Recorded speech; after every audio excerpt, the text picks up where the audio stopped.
안녕하세요. 제자의 시선입니다. 오늘은 우리 모두가 한 번쯤 생각해 볼 만한 이야기를 나누고 싶습니다. 신앙생활을 하다 보면 어느 순간 이제 나는 믿음이 확고해졌어. 나는 복음을 제대로 알고 있어라는 생각이 들 때가 있지 않나요? 그런 확신이 마음에 자리 잡으면 참 든든하고 평안해집니다. 하지만 오늘 함께 살펴볼 이야기는 이런 것입니다. 혹시 그 확신이 정말 하나님께로부터 온 것일까요? 아니면 우리도 모르게 사탄이 속삭이는 달콤한 거짓말은 아닐까요? 신약 성경에서 가장 위대한 사도 중 한 명인 바울을 생각해 보세요. 다메섹 도상에서 예수님을 직접 만났고 14년간 하늘에 이끌려 올라가 계시를 받았으며 신약 성경의 절반 이상을 기록한 그 바울 말입니다. 그런 바울이 빌립보 교회에 편지를 쓰면서 어떤 고백을 했는지 함께 보겠습니다. 빌립보서 3장 10절부터 14절입니다. 내가 그리스도와 그 부활의 권능과 그 고난의 참여함을 알고자 하여 그의 죽으심을 본받아 어떻게 해서든지 죽은 자 가운데서 부활에 이르려 하노니 내가 이미 얻었다 함도 아니요 온전히 이루었다 함도 아니라 오직 내가 그리스도 예수께 잡힌 바 된 그것을 잡으려고 달려가노라. 형제들아, 나는 아직 내가 잡은 줄로 여기지 아니하고 오직 한 일, 즉 뒤에 있는 것은 잊어버리고 앞에 있는 것을 잡으려고 표대를 향하여 그리스도 예수 안에서 하나님이 위에서 부르신 부름의 상을 위하여 달려가노라. 이 말씀 중에서 특히 12절에 주목해 보세요. 내가 이미 얻었다 함도 아니요 온전히 이루었다 함도 아니라 오직 내가 그리스도 예수께 잡힌 바 된 그것을 잡으려고 달려가노라. 참 놀랍지 않나요? 그 위대한 바울도 자신이 이미 얻었다거나 온전히 이루었다고 말하지 않았습니다. 오히려 계속해서 예수님께 잡히기 위해 부활의 신비를 알기 위해 달려간다고 고백했어요. 그런데 우리는 어떨까요? 혹시 우리 마음 깊은 곳에서 나는 이미 예수님을 믿었으니까 더 이상 구할 것도 알아갈 것도 없어라는 생각이 들고 있지는 않나요?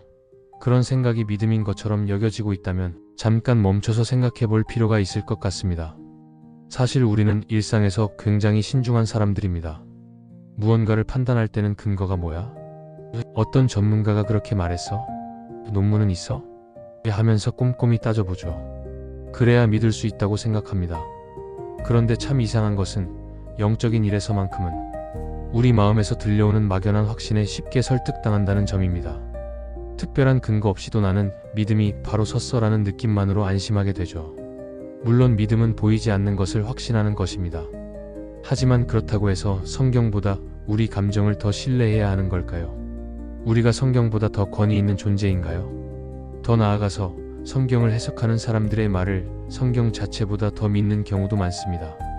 성경은 어려우니까 저 목사님이나 신학자가 하는 말이 맞을 거야 라고 생각하면서 말이죠. 물론 성경을 연구한 분들의 도움은 필요합니다.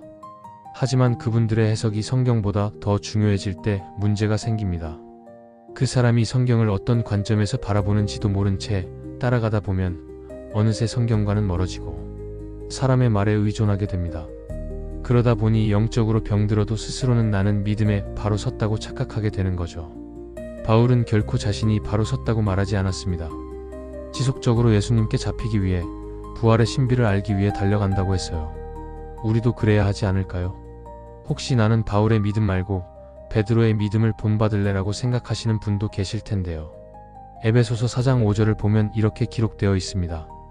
주도 한 분이시요 믿음도 하나요 세례도 하나요. 주님이 한 분이시기 때문에 믿음도 하나입니다.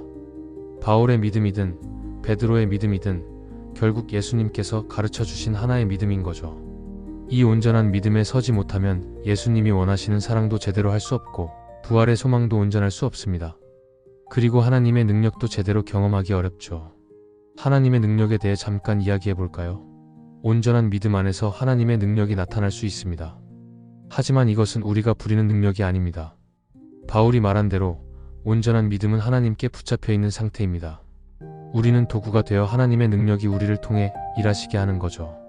만약 우리가 주도권을 잡고 내가 능력을 부려보겠어라는 마음으로 한다면 그 능력은 하나님께서 주신 것이 아닐 가능성이 높습니다. 성경과 다른 방식으로 나타나는 능력은 하나님의 능력이 아닙니다. 신앙생활을 오래 하다 보면 매너리즘에 빠지기 쉽습니다. 처음에는 예수님 때문에 마음이 충만했는데 시간이 지나면서 왜 믿는지, 왜 봉사하는지, 왜 전도하는지 그 이유를 잃어버리게 되죠. 이런 상태에서도 나는 신앙생활을 오래 했으니까 괜찮아라고 생각하면서 겉으로는 열심히 하지만 정작 자신의 영혼은 돌보지 않습니다. 내가 어디서부터 길을 잃었는지 돌아보지도 않고요. 이렇게 되는 이유 중 하나는 우리가 스스로에게 너무 많은 책임과 의무를 지워주기 때문입니다. 나는 이런 역할을 해야 해. 이 정도는 감당해야지라고 생각하면서 무거운 짐을 지고 삽니다. 이런 짐들을 예수님과 동행하면서 주님께 맡겨야 하는데 그러지 못합니다. 그러다 보니 내 힘으로, 내 노력으로, 내 인내로 버텨내게 되고 내가 이만큼 했으니 나는 믿음에 바로 선 거야 라고 착각하게 됩니다. 더 안타까운 것은 이런 영적인 상태를 아무에게도 털어놓지 못한다는 점입니다. 교회에서도 영혼의 깊은 문제들을 나누기 어렵죠. 나약해 보일까봐, 실망시킬까봐, 체면이 서지 않을까 바속으로만 앓습니다. 예수님께 먼저 내려놓지 못하니까 다른 사람들과도 나눌 수 없는 거예요. 그러면서 점점 자기 의로 가득해집니다. 결국 예수님과 관계가 멀어지게 되죠. 하지만 예수님은 마가복음 2장 17절에서 이렇게 말씀하셨습니다. 건강한 자에게는 의원이 쓸데없고 병든 자에게라야 쓸데있느니라. 내가 의인을 부르러 온 것이 아니요 죄인을 부르러 왔노라. 예수님은 자신이 완벽하다고 생각하는 사람이 아니라 자신에게 문제가 있음을 인정하는 사람을 찾으십니다. 내가 죄인이라고 솔직히 고백하며 예수님께 나아가는 사람과 관계를 맺으시죠. 그때 우리는 진정으로 심령이 가난해질 수 있습니다. 자신의 부족함을 인정하고 계속해서 예수님을 필요로 하는 사람에게 예수님은 가까이 오십니다. 반대로 자신이 이미 완성되었다고 믿음에 바로 섰다고 생각하는 사람에게는 예수님이 필요하지 않겠죠. 여러분, 지금 한번 솔직하게 자신을 돌아보시면 어떨까요? 나는 복음에 바로 섰다는 그 확신이 정말 하나님께로부터 온 것일까요? 아니면 우리도 모르게 자기 확신에 빠져 있는 건 아닐까요? 바울처럼 날마다 예수님께 잡히기 위해 부활의 신비를 더 깊이 알기 위해 달려가는 마음이 있나요? 완성된 믿음이 아니라 끊임없이 예수님을 향해 나아가는 믿음, 자신의 연약함을 솔직히 예수님 앞에 내려놓을 수 있는 믿음이 있나요? 그런 마음으로 살아갈 때 우리는 예수님과 참된 관계를 맺을 수 있습니다.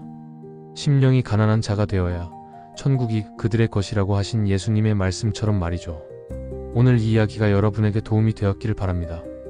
우리 모두 겸손한 마음으로 날마다 예수님께 나아가며 진정한 믿음의 길을 걸어갔으면 좋겠습니다.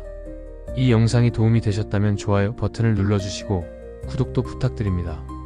그리고 댓글로 여러분의 생각도 나눠주세요. 다음 영상에서 또 뵙겠습니다. 감사합니다.